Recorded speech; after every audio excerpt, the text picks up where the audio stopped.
Today, on You're Buying a Home with Silas Lindenstein, I'm talking about what you're actually allowed to worry about when buying a home. You're buying a home.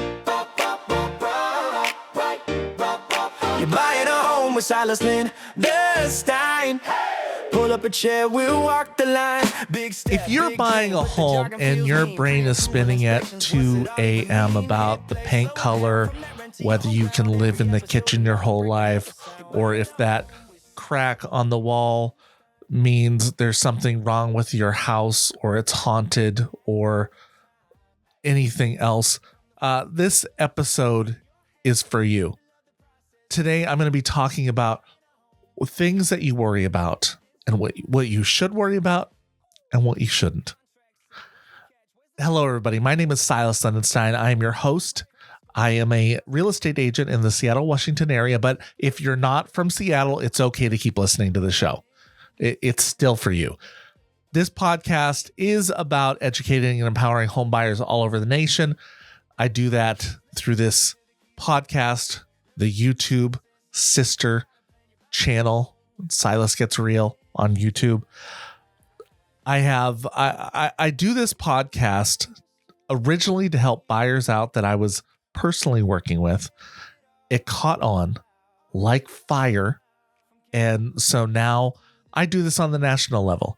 I help buyers get less worried about buying. I try to explain the process of buying a home.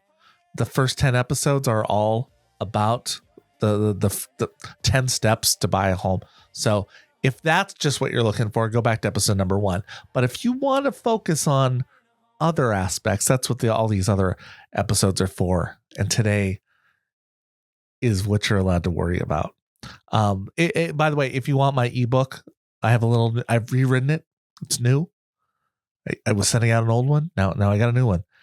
If you're interested in that, email me at silas@silasgetsreal.com and I will send that out to you. Just tell me where you're from. That's all I want to know. Want to know where this is reaching. Are you from Texas? Colorado? I don't know. Just let me know. It warms my heart. So today, yes, especially a lot, like how on NCI or what is it, Law and Order episodes, they're always like based on the headlines. Sometimes my episodes are based on a real client, and one of the common things I seem to have is clients that worry a lot. And I relate to that. I have anxiety. I have clinical anxiety. So I get it. I get why people are anxious. One thing that has calmed me down in real estate is the more I've done it, the more I've learned, the better educated I got, the less I worried about certain things. And that's what I want to do for you. I want to define what it is we need to worry about, what things can be pushed off till later. And because usually the things I'm hearing people worry about, I don't always understand. And I think that we need to step back. And it's hard for me sometimes as their actual agent to say, don't worry about that. Just chill out. It's easier for me to tell you, who is not my agent, not my client. I'm not your agent. So I can be frank with you. So that's what I love about doing this. I can just shoot it. What do they say? From the hip, shoot from the hip and tell you about it. And so this episode is helping your agent out. It's telling you things that he's or she's afraid to say. Because the truth is most people worry about the wrong things. My job as an agent and an educator is it's not to eliminate fear, but to aim it correctly, because there's things to worry about. There are things that you should legitimately concern. And there's choices you're making on each home that define what you will worry about, what you should worry about.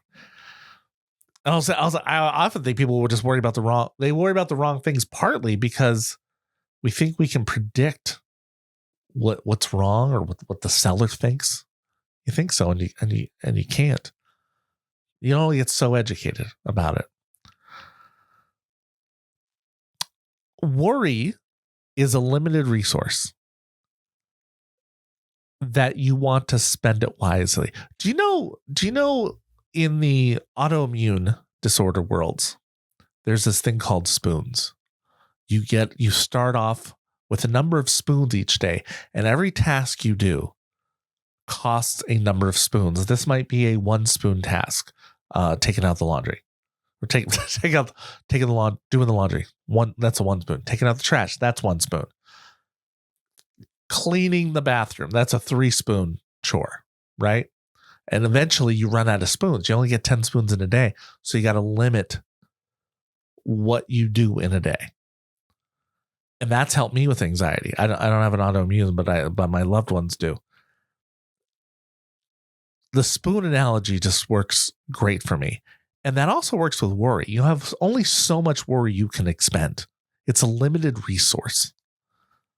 So focus it, okay? Because your anxiety is not intuition. Just because they aren't your spider senses, you're not Peter Parker. It's not tingling in your back and like, you know what? My anxiety is telling me that this paint is going to attack me. No, it's not. Most fear comes from lack of context or not understanding, not real danger. So I hate people saying, stop overthinking, because that's what I do. That's my thing. I overthink. The problem is you're thinking without a map. You want a map. And here we are, going to guide you. Things you are allowed to worry about. Structural and long-term stuff. Foundation movements, the house foundation versus cosmetic cracks. You need to educate yourself on what the difference is. First time you have a home inspection, you're going to learn that. Or if you can get a pre-inspection and look at that pre-inspection that was done on the house you're looking at, or just, you know what? If you can get a hold of any inspection, you got a friend who bought a house, ask if you could see the inspection they had on their house. Look at that, read that, see what it looks like. There are things called foundational cracks, which are concerning. They can be settlement. The house just kind of, you put a house there and the ground just like moves a little bit. That doesn't mean the foundation has moved. It's just that the house kind of settled into that area. And so it moved a little, the concrete moved a little. There's differences you can tell in the cracks once you get used to them. I am not going to say what they are on this podcast because you're not going to hold me liable. Okay. No one out there listening. Look them up. There's angles that they go in, there's length, how they go in. But then there's also just cosmetic cracks. That's just the painter did a poor job of painting it or didn't prep it well enough. I've done that on my paint jobs because I'm not a good painter. That's why I like computers and soccer. I am not a painter. Okay. So if you don't prep it properly, sometimes you can get cracks or drywall if it's hung improperly or things. So inspectors can usually tell the difference. And so you should look at that. Not every cosmetic crack means that there's a structural foundation problem. There's actually like a bunch of different points together that make you go, I think there might be foundation issue in here. Let's check more into that. Another structural long-term thing, the roof age and water intrusion. Be concerned about water intrusion. Look for it. Water intrusion, when it's getting into the house. The roof is the primary thing that keeps the water out of your house. The roof, and there's it's called flashing. Flashing is the things around objects, like your chimney that's on the roof or vents. I'll tell you that. Before I got into real estate and saw inspections all the time, I had no idea how many vents we're in a house because you got to let air out. Air has to get out, or other bad things happen in the house if air doesn't get out. So you have lots of vents, and then there's flashing around there to make sure water doesn't get in to these spots, or connection points in the house of different parts that need flashing to move the water away. So, and when a roof's age, I have an episode in here somewhere about how long everything typically lasts, but roofs typically are like a 20 to 30 year thing. Yes, I just got a roof that's like a 40-year roof for our house. It's a special kind. When a house is like 20 years old, you want to start thinking, you would definitely want to be looking at that. How much longer do we have on the roof? Your inspector should be able to tell. And they can't, it's not milk. There's not an expiration date. It's not, on the third Tuesday in December, it's going to expire. No, there's signs of wear and tear. Some things age wonderfully. Some do not so much. It's going to be a lot about the sun, where the sun is hitting, how much rain you get in the area, if they've taken care of it. Do they go up and sweep it, or use a blower up there? Did they use a power washer? Never use a power washer on your roof. Can I say that again for you? Never use a power washer on your roof. It's really bad. Oh, your dad did that all the time? Your dad was wrong. Okay, don't do it. Don't do it. We learn things, and we have learned not to use a power washer. Okay. So in the midst of water intrusion, drainage, grading is kind of like how the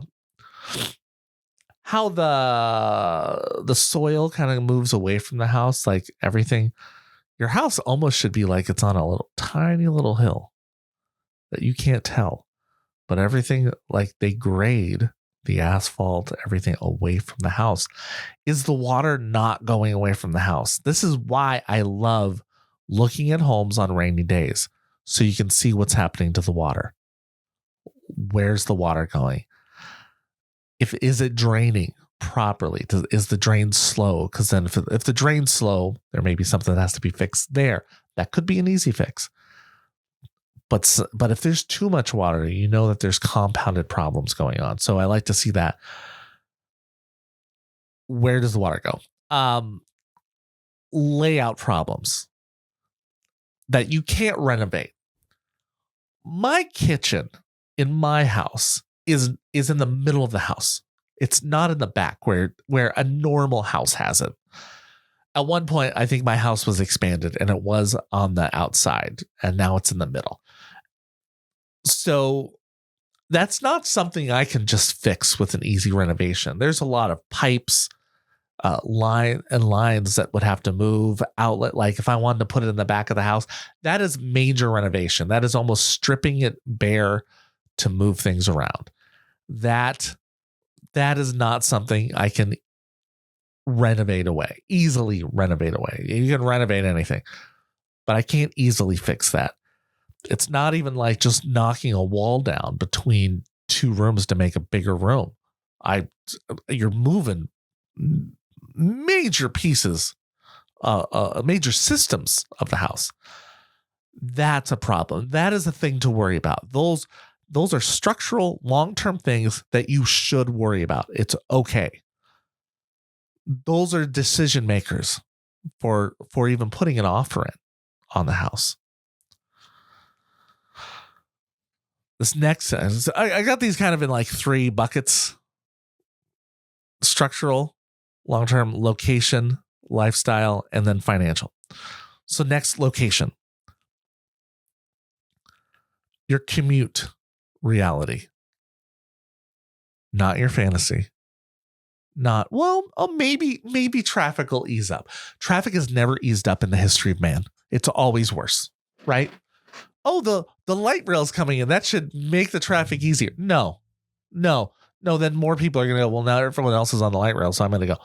No, traffic is always going to get worse. It's not going to get better. Hey, if you know your light rail, the light rail's going to open up and you're going to take it. That's a different thing. but don't count on other people's behaviors. Certainly not other people's behaviors to make your life easier. That is not going to happen. Noise patterns. So the school, traffic, neighborhoods. If you drive through there in the afternoon on a Saturday and it is noisy and not a noise you like, expect that's what it's going to be like. Just count on it. If there's a school next to it, know that that's going to impact traffic every single day. Is it the same time you're commuting? Is it something that bothers you? Do you not want kids? Do you not want kids walking by? Get off my lawn. Is that you? Then think about it. I think it's less. This is a lesser bucket to me. But location and lifestyle, like those are the number one things. Like why buy a house that's going to completely ruin everything you like about and enjoy about life? That's not for me. Commuting is a huge thing. Light, privacy, and how the house feels at 7 p.m. There are changeable light issues. Like you can trim a tree. Can you remove a tree? It's really expensive. Some cities make you put another tree in. And sometimes you love the tree. So are there big things that you can change? Is it directional on that you're getting not enough light or too much light?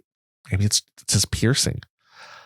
Privacy is hard to change. If you're right next to, like some people they get a townhouse, you got people right next to you sharing a wall. Are you okay with that? If you're not okay sharing a wall, don't buy a townhouse under any circumstances. It just doesn't work for you.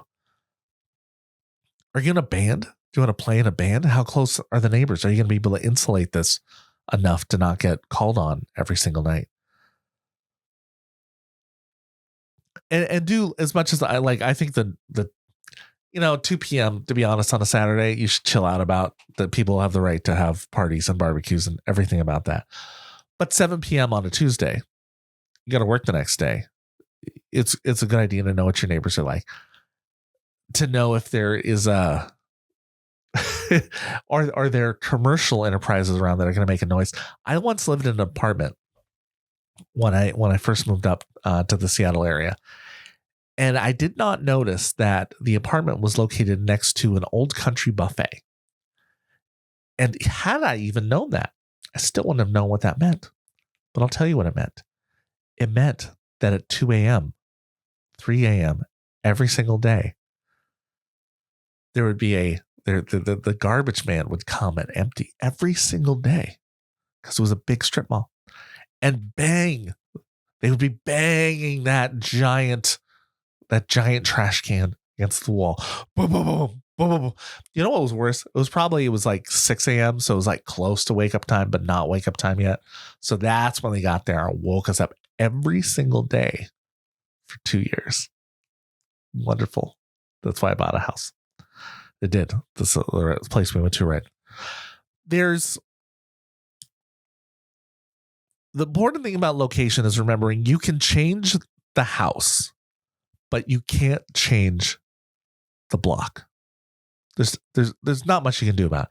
You can do some cultural changes, become the neighborhood leader, do that. It's a lot of work and a lot of hope.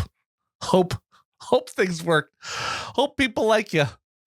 Hope they're willing to listen to you.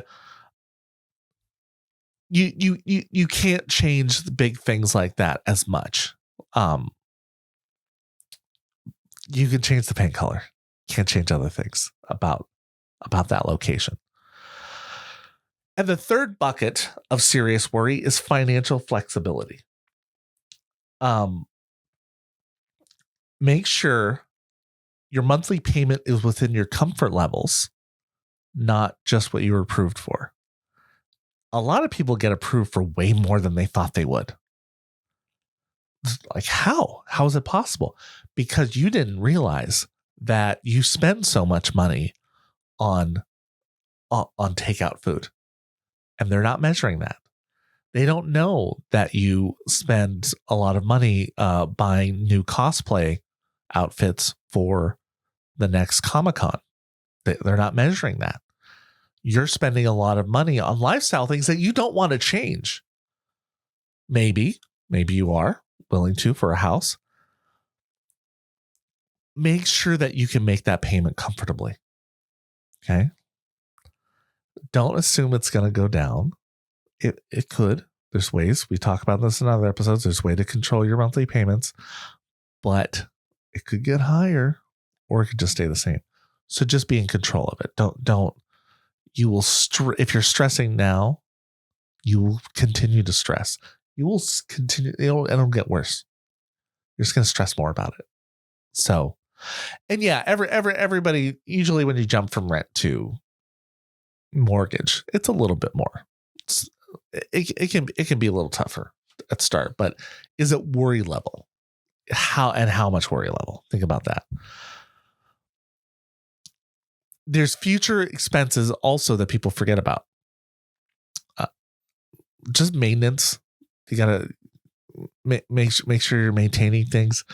I used to tell to people, it's probably more now, but I used to say it cost me $200 a month just to own a home, just to, like, in maintenance, random things. Because sometimes I'll spend nothing on extra maintenance to fix anything for 6 months, and then suddenly there's $1,000 fix because I did something stupid that I didn't have me to listen to then, and I didn't fix the cover for the crawl space, and then a rat got in there and infested the whole thing. That kind of thing. All right. So plan on have enough money that there is a maintenance fund. Okay. Think about the margin that you're leaving yourself in. The goal is not to just survive your monthly payment. It's to live your life. Now, things you're not required to spiral about. Okay. I want you to not worry about these things. Chillax. You can do it eventually. Paint colors. You can change it. You get free paint on Buy Nothing groups or something. Don't worry about the paint color. You can live you can live with an aqua green kitchen wall. You might be like, oh, I gotta get this done right away. You don't gotta. Maybe you want to, but you don't gotta. Old kitchen that still functions. Sure, I would love an updated kitchen. I love a quartz countertop, but my kitchen works. And until I have that extra, I'm not going to worry about it. That's an upgrade. That's a nice upgrade. If it still functions, it works. Don't worry. Ugly carpet. It's different than smelly carpet. Smelly carpet, yeah, you want to get rid of that. But ugly carpet, it's the wrong color. Little too shag. You want to get rid of it, but it's not functionally hurting anything. Be conscious of that. Dated fixtures, yeah, we love it. We love it. We love it. It's cosmetic. It's just because TikTok tells you it's a crisis doesn't mean it is. Okay? There's a lot of things you can live with cosmetically. If your house works and your biggest issue is, I hate this beige, congratulations. You're doing great. Okay? The middle ground of this is worry, but don't panic. Don't panic. There's the things that deserve attention, but not freaking out. Age of the systems, like the HVAC, the water heater. Have a concern. Be cautious, but optimistic. Minor inspection items. When you get an inspection, they are going to mark things likely. They are likely going to mark things, red flags, yellow flags. Watch out for. Worry about the safety things. Worry about the safety things and major overhauls. Those big red flagged items. Watch for those. The other stuff is like your to-do list. It's your honey-do. Honey-do this. Honey-do that. Negotiation outcome. You negotiate. You're saying, like, I want you to fix this water heater. I want you to replace the water heater. You'd like them to, and they won't. You're going to lose the house over. I just heard recently somebody lost a house because they didn't like the brand of the oven, and they wanted a new appliance. They wanted a new range oven, and they ended up costing the house. The sellers ended up getting another buyer while they were negotiating the brand of the working oven. Not worth it. There's a difference between information and alarm. Inspectors are to give you information. They are not, everything they write down is not a warning siren to run from the house. It's information. Use it as information and education about your house. Here's what I want. I want you to understand, you don't need to feel calm when you buy a house. It's naturally nervous. It's a naturally nervous decision, and you should feel some anxiety. You're not human. If you're not, you're Vulcan.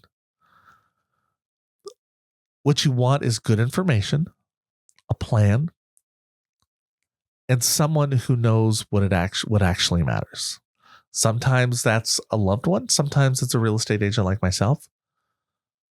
But they should. You need that guidance person. The person who's not worried about whether you're going to talk to them at the end of the night if you argue with them. Okay. Use your agent. Your agent is the best sounding board for this stuff. Like if you're going to worry, at least worry like a professional.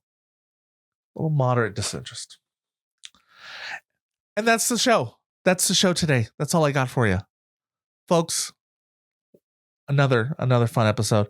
If you have questions on this episode, feel free to shoot me an email, silas@silasgetsreal.com. Or if you are getting into the home buying process and want to be connected with an agent in your area, I have a network of wonderful people, not just good agents, but good people that I would be happy to hook you up with. It's part of why I do this podcast, to connect great listeners and viewers like you with excellent real estate agents. So for that, email me, silas@silasgetsreal.com, or my ebook. Thank you so much for listening. Thank you for liking, sharing, and subscribing. Please subscribe. Please hit that subscribe button. I need it. I want you here. Thank you so much. Happy home shopping. You're buying a home. You're buying a home with Silas Stein. Pull up a chair, we'll walk the line. Big step, big dream, but the jargon feels mean. Pre-approval inspections, what's it all even mean? Hit play, slow it down, from that rent to your own ground. Every episode, another brick, another sound. You're buying a home with Silas Stein.